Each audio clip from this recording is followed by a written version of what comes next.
Votre dictée de l'an dernier vous a laissé perplexe quant au taux d'échec. Oui, c'est catastrophique. Oui. Je ne peux m'expliquer que les gens étant de difficultés à écrire et à s'exprimer. Je ne peux admettre... Oui, c'est inadmettable, effectivement. Que les gens ne se corrigent pas de ce problème Ils sont incorrectibles. de français.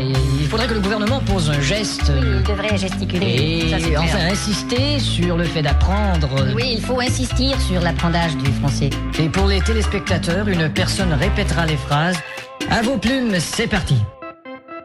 Chers auditeurs d'Ouest-Track, bonjour. Merci d'être fidèles à notre rendez-vous annuel de la langue française et de la francophonie que vous propose l'association Action pour promouvoir le français des affaires dans le cadre donc de la semaine de la langue française et de la francophonie qui a lieu traditionnellement la 3e semaine de mars avant le 20 mars, qui est la grande journée consacrée à la langue française et à la francophonie, à l'initiative à la fois de l'Organisation internationale de la francophonie et de l'Organisation des Nations unies, dont le français est une des langues de travail. Je vous rappelle les principes d'Action pour promouvoir le français des affaires, cette association française à rayonnement international qui est, comme son nom l'indique, d'aider à l'enrichissement de notre langue dans un domaine spécifique qui est la langue de l'entreprise et de la gestion, langue qui, bien sûr, a beaucoup de répercussions aussi dans notre langue du quotidien. Beaucoup de gens ont beaucoup d'occasion de dire j'ai pas su gérer la situation, même s'ils sont pas dans le cadre de leur entreprise. Et puis notre association donc qui contribue à l'enrichissement de la langue française en détectant les mots et les expressions qu'il faut créer ou transposer à partir des observations de ce qui se dit et s'écrit dans le monde des affaires, est là pour aider les francophones à participer, à s'approprier ces nouveautés dans notre langue. Et quand je dis les francophones, c'est donc pas seulement les Français de France, mais aussi les quelques 320 millions de francophones qui, à travers le monde, font que notre langue est vivante, se pratique, s'échange, s'enrichit chaque jour grâce à ces usagers quotidiens qui, chacun dans son contexte, a l'occasion d'apporter un peu de sa vitalité à une langue qui, sans cela, serait une langue morte. Il ne s'agit donc pas, dans ce cadre-là, d'avoir une conception d'une langue qui serait pure et qui serait intangible. Au contraire, c'est une langue toujours propre à décrire la réalité de la réalité contemporaine et donc qui a besoin régulièrement donc d'avoir de nouveaux mots et de nouvelles expressions. Et plutôt que de se contenter bêtement, stupidement, d'emprunter des mots à un anglo-américain plus ou moins réel, plus ou moins de pacotille, eh bien, puisons d'abord dans nos propres capacités afin que les mots qui viennent enrichir notre langue fassent sens avec d'autres mots déjà existants. Alors, parmi les différents outils ou moyens d'action que notre association Action pour promouvoir le français des affaires a développé, il y a des épreuves pour des étudiants, la Coupe du français des affaires, où les étudiants sont appelés à développer dans un texte leur projet d'entreprise. Et puis, il y a une épreuve pour le grand public qui est donnée dans un certain nombre de villes en France, comme ici au Havre, à la bibliothèque Niemeyer. Et cette épreuve pour le grand public, qu'on appelle la dictée du mot d'ordre, ne se résume pas seulement en un exercice de dictée, mais en fait est composée de 3 exercices. La dictée, évidemment, c'est un des exercices clés de la maîtrise de notre langue, et c'est pour cela que l'épreuve s'appelle la dictée, parce que c'est encore une épreuve qui à la fois intimide, mais aussi attire de nombreux Français et francophones, parce que elle témoigne de cette maîtrise de la langue française. Néanmoins, cette dictée doit être vécue non pas comme une épreuve visant à sanctionner, mais plutôt comme une épreuve permettant à chacun de montrer sa maîtrise de la langue. Et c'est pour ça que autour de la dictée elle-même, donc qui est un des 3 exercices de l'épreuve, il y a d'abord un exercice qui consiste à souligner, repérer dans un texte un certain nombre de néologismes, c'est-à-dire de mots nouveaux ou d'expressions nouvelles, donc toujours dans le français des affaires, qui permettent donc de refléter la réalité contemporaine. Donc ça, c'est le premier exercice. Le deuxième exercice est la suite de ce texte, mais cette fois-ci mis sous forme de dictée. Et puis, le troisième exercice est un exercice de créativité qui fait référence à un jeu organisé chaque année depuis plus d'une décennie par la Délégation générale à la langue française et aux langues de France, à savoir la possibilité sur une thématique de créer, à partir de 10 mots qui reflètent cette thématique, des textes, des poésies, des réflexions. Et cette année, la thématique est forcément d'une actualité brûlante, puisque elle a pour objet de nous faire réfléchir à la question du climat et à la question de la préservation de la biodiversité. Et donc les 10 mots qui vont constituer l'exercice de créativité sont des reflets de cet enjeu climatique. Alors, vous êtes sans doute maintenant bien en place dans vos fauteuils et à votre table et prêt à prendre votre stylo pour pouvoir noter le texte de la dictée.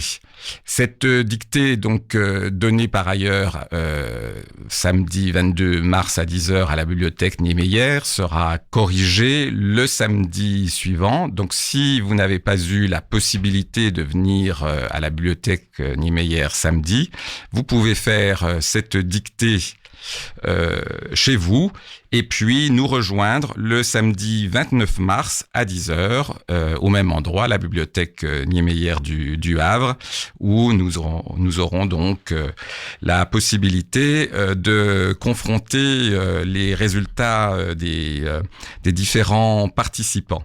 Et si vous voulez avoir les textes des 2 autres exercices qui composent l'épreuve, donc la recherche des néologismes, le premier exercice, et puis le troisième exercice, l'exercice de créativité à partir des 10 mots reflétant les enjeux climatiques, eh bien, n'hésitez pas à m'envoyer un message sur culture.charnay@orange.fr. Je vais donc maintenant passer à la lecture du texte de la dictée. Je lirai le plus lentement possible en faisant les liaisons et en dictant également la ponctuation, puisque, comme je le disais, il ne s'agit pas de piéger les participants. Le texte donc raconte une journée d'un homme d'entreprise dans l'exercice de ses activités professionnelles.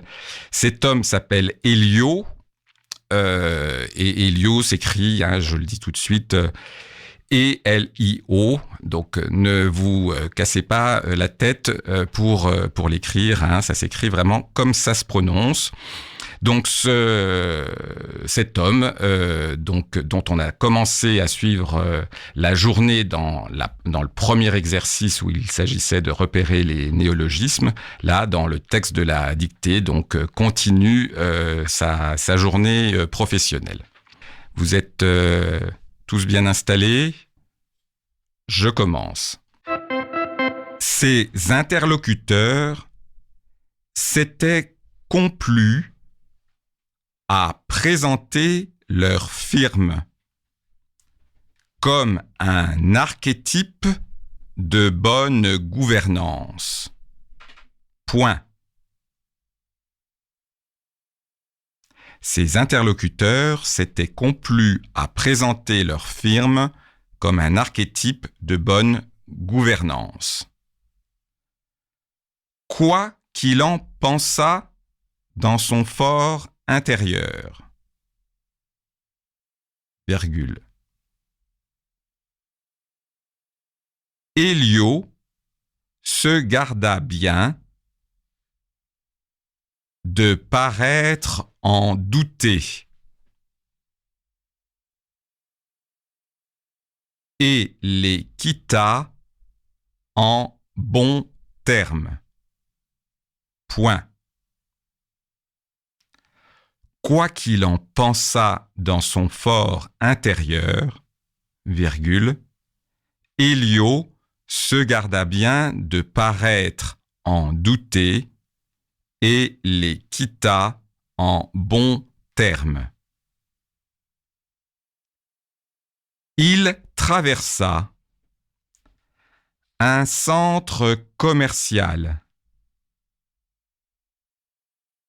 et ne put s'empêcher de jeter un regard professionnel sur l'agencement des gondoles, virgule, des frontales et des emplacements promotionnels. Point. Il traversa un centre commercial et ne put s'empêcher de jeter un regard professionnel sur l'agencement des gondoles, des frontales et des emplacements promotionnels. Point. Changement de paragraphe. Il se sentit un peu las. Point. Il se sentit un peu las. Point. Je deviens cacochime, virgule, pensa-t-il plaisamment.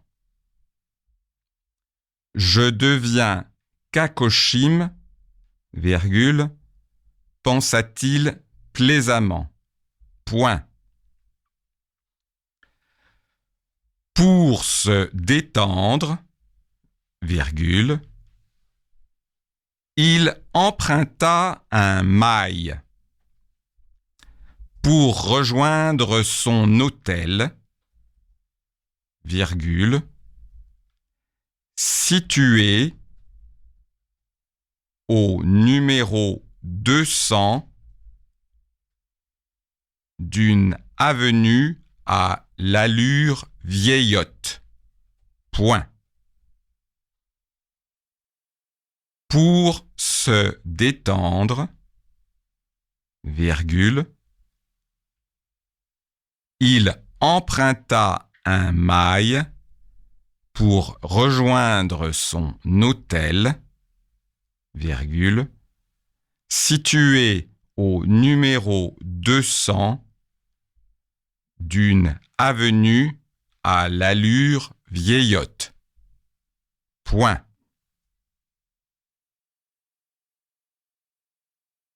On lui avait réservé la chambre 80. Point. On lui avait réservé la chambre 80. Point.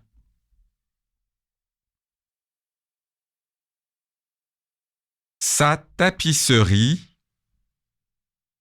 était surannée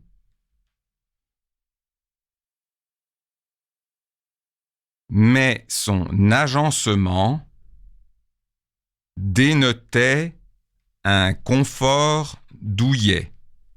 Point. Sa tapisserie était surannée, mais son agencement dénotait un confort douillet. Point. Il brancha son ordinateur portable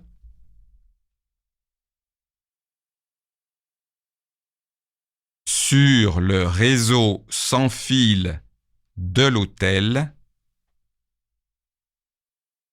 pour consulter sa messagerie. Point.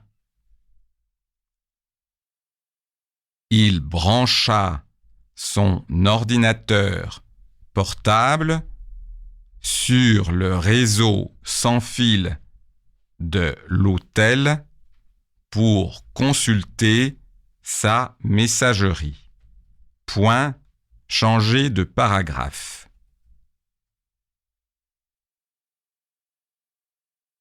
Changer de paragraphe, une autre façon de le dire, c'est aller à la ligne. Sa femme lui envoya un texto. Sa femme lui envoya un texto. Point.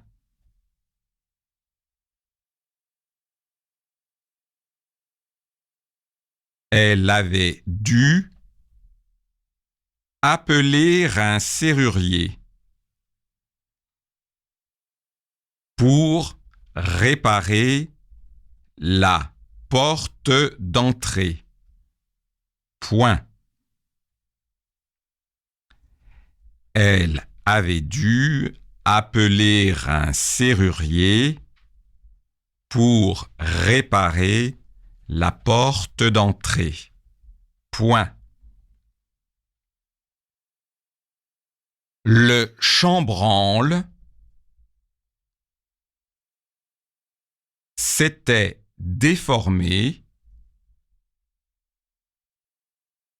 et les pennes n'étaient plus en face des mortaises, des gâches. Point. Le chambranle s'était déformé et les pennes n'étaient plus en face des mortaises, des gâches. Point. Changer de paragraphe.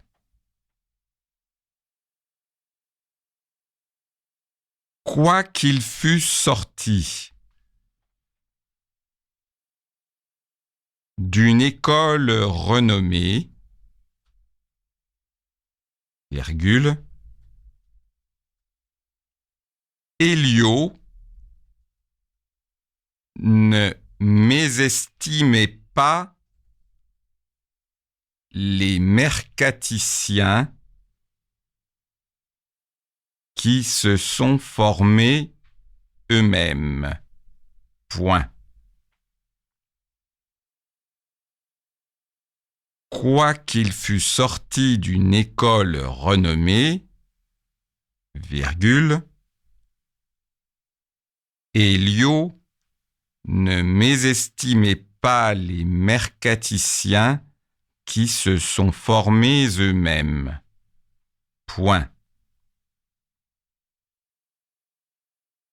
Claude, virgule, son épouse, aux yeux émeraudes et au prénom Épicène, virgule, qui affectionnait en plus les vêtures ambiguës, virgule, en était un bon exemple. Point.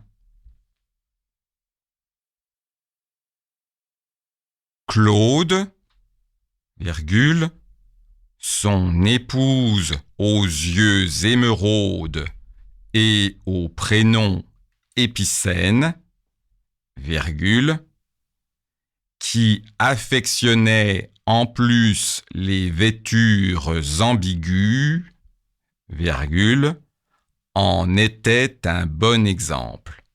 Point. Ils s'étaient rencontrés dans un séminaire sur la mercatique symbiotique et ils s'étaient plu aussitôt. Point. Final. Ils s'étaient rencontrés dans un séminaire sur la mercatique symbiotique et il s'était plu aussitôt. Point. Final. Je vais maintenant relire l'ensemble du texte de la dictée, également assez lentement pour que vous puissiez éventuellement compléter des mots que vous n'auriez pas attrapés au vol lors de la première lecture. Avant de relire, je vais vous donner quelques indications puisque l'objectif n'est pas donc de sanctionner des fautes, mais au contraire de vous aider à réviser un certain nombre de règles de grammaire ou d'orthographe. Il y a aussi quelques mots rares. Lorsque vous êtes confronté à un mot que vous utilisez rarement et que vous n'avez peut-être jamais écrit et que vous n'avez peut-être croisé qu'une seule fois à la lecture, faites simple. Il est beaucoup plus légitime et moins grave finalement d'écrire le mot de façon simple, tel que vous avez appris à l'école primaire la façon dont on peut écrire un son de façon simple, plutôt que de chercher une orthographe compliquée dans l'espoir qu'elle correspondra à celle du mot. C'est une des difficultés du français et c'est une des raisons pour laquelle la dictée reste un exercice important pour la maîtrise de notre langue. Il y a un écart entre la graphie et la prononciation. Un même son peut s'écrire de plusieurs manières et une même graphie peut se prononcer de différentes manières selon les mots et souvent la place d'une lettre dans un mot. Donc ça, c'est une difficulté de la langue française. Il y a eu des réformes au fil des siècles qui ont un peu allégé ces difficultés, mais elles demeurent. Et la dictée, en conséquence, reste un moyen de maîtriser ces difficultés de la langue. Mais quand on ne connaît pas un mot, il n'y a pas de honte à ne pas connaître un mot ou de le connaître mais sans avoir jamais eu l'occasion de l'écrire. Eh bien, faites simple. Voilà. De même, pour faire simple, c'est une règle que vous pouvez appliquer aussi au passé simple, un temps que nous avons tendance à ne plus beaucoup utiliser ou écrire. Le passé simple est un temps qui s'écrit simplement. Donc, évitez de rajouter des lettres qui seraient inutiles. Autre petit indice concernant les éventuelles embûches de ce texte, il y a plusieurs verbes pronominaux. Posez-vous la question de l'accord du participe passé de ces verbes pronominaux, selon que ce sont des verbes pronominaux directs ou indirects. Comme je vous disais que je ferai les liaisons, si vous n'avez pas entendu de liaison, et comme ces verbes pronominaux ont un sujet au pluriel, eh bien, c'est le signe que le participe passé n'est pas au pluriel pour une raison grammaticale que l'on pourra réexpliquer au moment de la correction. Vous avez vu aussi que la langue de l'entreprise peut être moderne et un peu abstraite, mais elle est aussi éventuellement très concrète. La langue de l'entreprise, c'est aussi le jargon de métier, et nous en avons un exemple dans ce texte au 3e paragraphe où vous avez été confronté à une description d'une serrure qui vous a peut-être rappelé des souvenirs de vos cours. Alors, de mon temps, on appelait ça les cours de technologie. Et puis, éventuellement, de vos discussions dans le magasin de bricolage ou avec le menuisier pour réparer votre porte ou votre fenêtre. Voilà, donc je reprends le texte. Ces interlocuteurs s'étaient complus à présenter leur firme comme un archétype de bonne gouvernance. Point. Quoi qu'il en pensât dans son fort intérieur, virgule, Elio se garda bien de paraître en douter et les quitta en bons termes. Point. Il traversa un centre commercial et ne put s'empêcher de jeter un regard professionnel sur l'agencement des gondoles, virgule, des frontales et des emplacements promotionnels. Point. Il se sentit un peu las. Point. Je deviens Kakoshim, virgule, pensa-t-il plaisamment. Point. Pour se détendre, virgule, il emprunta un mail pour rejoindre son hôtel, virgule, situé au numéro 200 d'une avenue à l'allure vieillotte. Point. On lui avait réservé la chambre 80. Point. Sa tapisserie était surannée, mais son agencement dénotait un confort douillet. Point. Il brancha son ordinateur portable sur le réseau sans fil de l'hôtel pour consulter sa messagerie. Point. Sa femme... Point, passez à la ligne. Sa femme lui envoya un texto. Point. Elle avait dû appeler un serrurier pour réparer la porte d'entrée. Point. Le chambranle s'était déformé et les pennes n'étaient plus en face des mortaises, des gâches. Point. Passer à la ligne, changement de paragraphe. Quoiqu'il fût sorti d'une école renommée, virgule, Elio ne mésestimait pas les mercaticiens qui se sont formés eux-mêmes. Point.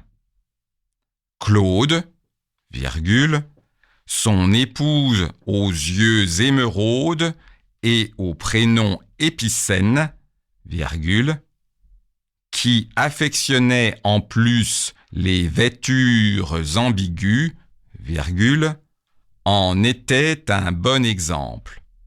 Point. Ils s'étaient rencontrés dans un séminaire sur la mercatique symbiotique et ils s'étaient plu aussitôt. Point final. Bien, j'espère que ce texte vous a plu, qu'il vous a remémoré certaines règles ou donné envie de connaître le sens de certains mots que vous entendez peut-être pour la première fois ou que vous avez rarement lu. Nous nous retrouvons donc le samedi 29 mars à 10h à la bibliothèque Niemeyer pour corriger ce texte. Donc si vous n'avez pas participé en présence à la dictée, enfin à l'exercice complet, vous pouvez venir le 29 mars à 10h à la bibliothèque Niemeyer.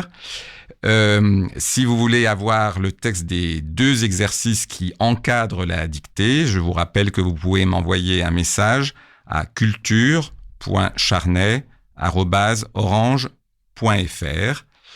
Et que vous participiez ou pas, je vous souhaite une excellente semaine de la langue française et de la francophonie, et je vous encourage à nous rejoindre et à participer au grand mouvement francophone pour la vitalité de notre langue, pour son enrichissement grâce aux apports de tous ces locuteurs, qui est le seul moyen que notre langue reste une langue vivante, capable de refléter les réalités du monde moderne, qu'il soit de l'entreprise, de votre quotidien ou des autres aspects de notre vie. Merci pour votre écoute et à bientôt.